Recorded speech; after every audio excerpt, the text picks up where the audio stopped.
సభాధ్యక్షులు కాశీనాథ్ గారు, ఈ సభలో పాల్గొంటున్న కమ్మటి శ్రీనివాసరావు గారు, వైవి గారు, అదేవిధంగా బాబురావు గారు, పెద్దలు కేశవరావు గారు, సలీం గారు, లెనిన్ గారు, ఆంజనేయులు గారు, అందరూ ప్రజా సంఘాల నాయకులు అందరూ చాలా మంది ఉన్నారు. అందరికీ నమస్కారాలు. ఇవాళ కరెంటు ఛార్జీలు ఇంత తొందరగా పెంచుతారని నేను కూడా అనుకోలే. ఇంకా టైం ఉంది. టైం పెంచాలంటే 25వ తేదీ వరకు అభ్యంతరాల కోసం టైం పెంచారు. మరి ఎలక్ట్రిసిటీ రెగ్యులేటరీ కమిషన్ వారికి అంత తొందర ఏమొచ్చిందో తెలియదు. వారు ఈరోజు పొద్దున్నే పేపర్ చూస్తే పేపర్లో ఆల్రెడీ 9,412 కోట్ల రూపాయలు మళ్ళీ ఇప్పుడు చెల్లించాలని చెప్పారు. అంతకుముందు 6,072 కోట్లు, ఇదొక 9,412 కోట్లు. ఒకే దఫా 15,000 కోట్ల రూపాయల పైన భారం అనేది ఈవెన్ ఉమ్మడి ఆంధ్రప్రదేశ్ రాష్ట్రంలో కూడా ఏనాడు కూడా ఇన్ని భారాలు ఏవిలే. అప్పుడు కూడా మనము విద్యుత్ పోరాటం జరిగింది, కరెంట్ ఛార్జీలు తగ్గించాలని అనేక సందర్భాల్లో మనం ఉద్యమాలు చేశాం. కానీ ఆ రోజు ఇంత భారం ఎప్పుడు వేయలే. ఈసారి ఒకేసారి 15,480 కోట్ల రూపాయలు ప్రజలపైన భారం మోపి, మీరు తర్వాత దానికి వారు చెప్తున్న ఎక్స్క్యూజ్ ఏమంటే, ఆయన విద్యుత్ శాఖ మంత్రి చెప్పాడు, ఇది మాది కాదు, ఇది 2022-23 కాబట్టి జగన్మోహన్ రెడ్డి హయాంలో జరిగింది, అదంతా వారి పాపమే, ఇది మాకు శాపంగా మారింది అని చెప్తా అన్నాడు. అసలు మీకు శాపం ఏముంది? ప్రజలకు శాపంగా మారింది ఇది. ఇప్పుడు అందరూ కూడా కట్టాలి. ఆ కట్టేది కూడా ఎంత నిజంగా చాలా బాధాకరం. రేపు జనవరి నెల నుండి ఒక యూనిట్కి ₹2.19 మనం అదనంగా కట్టాల్సి వస్తుంది. కాబట్టి ఏమంటే ఇంత పెద్ద ఎత్తున భారం మోపడాన్ని మాత్రం తీవ్రంగా వ్యతిరేకించాలి. ఇప్పటికే 26 జిల్లాల్లో కూడా సభలు, సమావేశాలు, రౌండ్ టేబుల్ సమావేశాలు జరుగుతూ ఉన్నాయి.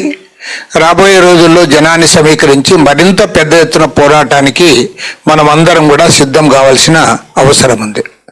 తర్వాత రెండోది, ఈ అదానితో ఒప్పందాలకు సంబంధించి దీనిపైన క్లారిటీ ఉండాలని నేను కోరుతా ఉన్నా.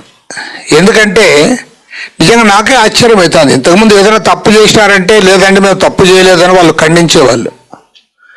లేదు మేము కోర్టులో పోతాం, కోర్టులో మాకు న్యాయం జరుగుతుందని మాట్లాడేవాళ్ళు. ఇప్పుడు అసలు రివర్స్, అసలు ఛాలెంజ్ చేస్తూ ఉన్నారు వాళ్ళే. అది ఎంత బాగా క్లియర్గా అదానితో ఒప్పందం చేసుకున్నప్పుడు ఆ ఒప్పందంలో అందరూ చెప్పేది ఒకటే గుడ్డిగా సూత్రం, ఇదే అంత పెద్ద తెలియాల్సిన అవసరం కూడా లేదు. ఎన్టీపీసీతో గుజరాత్ ప్రభుత్వము ₹99 కొంటే నువ్వు సెకీ ద్వారా ₹2.49 ఎందుకు కొన్నావు? పర్ యూనిట్ 50 పైసలు నువ్వు అదనంగా చెల్లిస్తూ ఉన్నావు. ఈ భారం అంతా ప్రజలపైన పడుతుంది. పైగా 25 ఏళ్ల పాటు ఈ భారం పడుతుంది. 25 ఏళ్ల పాటు అందరూ భరించాలి. దాదాపు ఒక అంచనా ప్రకారం 1,10,000 కోట్ల రూపాయల భారం రాష్ట్ర వ్యాప్తంగా ఉన్నటువంటి విద్యుత్ వినియోగదారుల పైన పడబోతా ఉంది. దీనిపైన వారు సమాధానం చెప్పాలి. దీన్ని ఆ రోజు చెప్పాం. అదాని ఎప్పుడైతే వచ్చి ఆయనతో 4 గంటలు సమావేశమయ్యాడో మరుసటి రోజు పొద్దున్నే నేను సిపిఐ ఆఫీస్లో ప్రెస్ మీట్ పెట్టి, మీరు దీనిపైన బహిరంగపరచాలి, మీ ఇద్దరి మధ్య ఏం జరిగిందో చెప్పాలి. ఇంకా జగన్మోహన్ రెడ్డి ఎవరి మాట విన్నాడు కదా, ఆయన పెద్ద సుప్రీం అనుకుంటాడు అతను. తర్వాత హైకోర్టులో వేశాం. హైకోర్టులో పిల్లేసిన మళ్ళీ 2 మాసాల అనంతరం మళ్ళీ పయ్యావుల కేసు కూడా వేశాడు. కోర్టులో ఉంది. కోర్టులో కేసు వేసిన తర్వాతనే అజూర్ పవర్ కంపెనీ వాడు 2,333 మెగావాట్లు ఇతను మిగతాది అదాని. అతను అజూర్ పవర్ కంపెనీ వాడు వెనక్కిపోయాడు. ఇదంతా కోర్టు కేసులు, ఇదంతా నాకు అక్కర్లేదు, నేను వెనక్కిపోతాను, ఈ అగ్రిమెంట్లో ఉండనని చెప్పి వెనక్కిపోయాడు.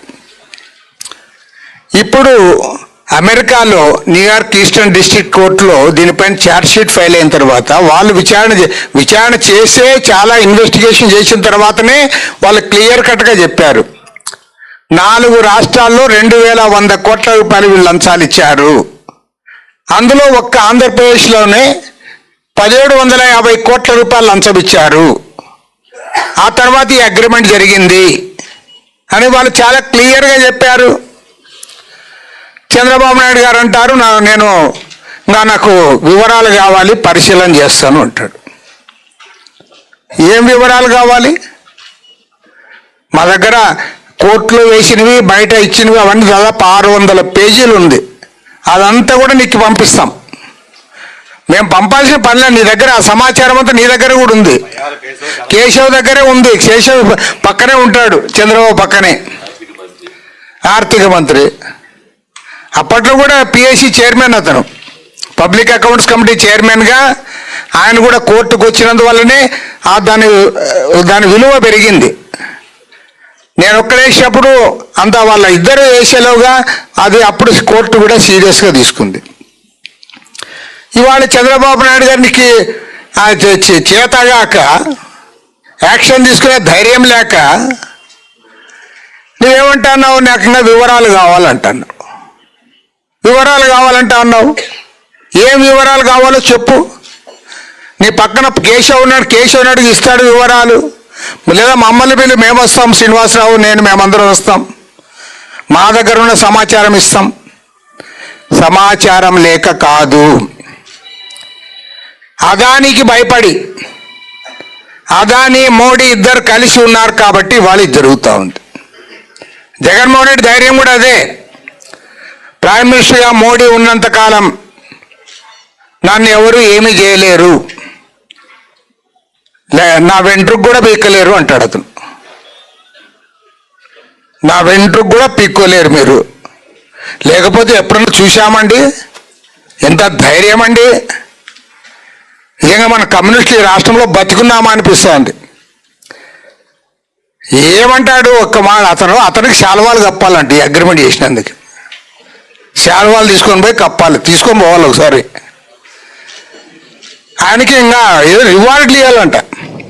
సోషల్ మీడియాలో ఎవరో పెట్టారు అది జబర్దస్త్ ప్రోగ్రాం పెట్టి అందరికి రివార్డులు ఇతనికి ఇస్తున్నట్లు. రివార్డులు ఇవ్వాలి. పైగా ఎవరైనా నేను లంచం తినేట్లు మాట్లాడితే, నా పైన ఎవరైనా ఆరోపణలు చేస్తే పరువు నష్టం దావా వేస్తానంటాడు.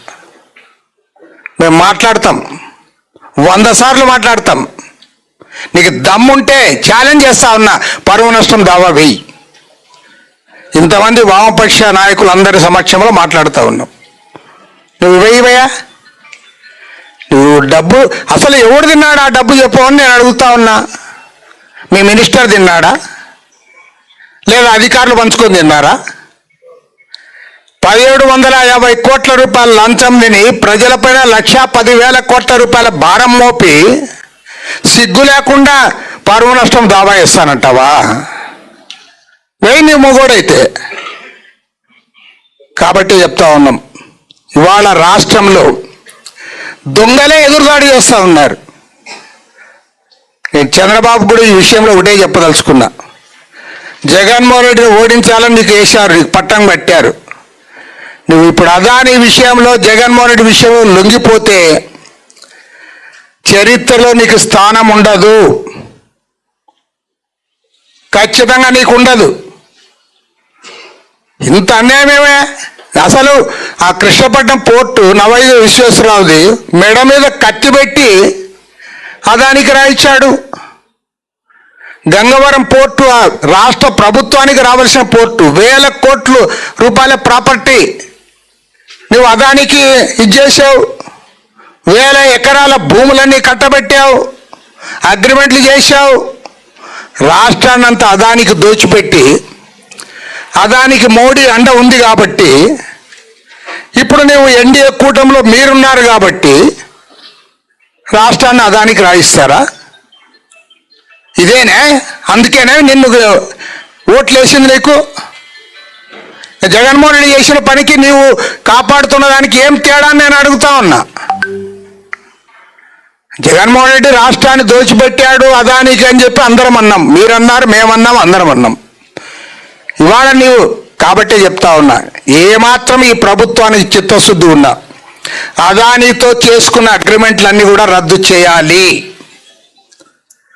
రాష్ట్ర ప్రజలపైన భారాలు మోపకుండా చూడాలి. 25 ఏళ్ల పాటు రాష్ట్ర ప్రజలపైన ఏ భారం అయితే పడతా ఉందో దాన్ని రద్దు చేయాలి. కాబట్టి నేను కామ్రేడ్స్ని ఒకటే చెప్తా ఉన్నా, సీరియస్గా తీసుకోండి. ఏదో కరెంట్ ఛార్జీలు 10 పైసలు తగ్గిస్తానే లేదంటే ఇంకా 10 పైసలు పెంచుతానే కాదు, ఈసారి మొత్తం దోచిపెడతా ఉన్నారు వీళ్ళు. ఇంకా ఇప్పుడు చంద్రబాబు నాయుడు ఉంటాడు, చంద్రబాబు నాయుడు మీద వ్యతిరేకత వస్తే రేపు ఇంకోరు వస్తారు.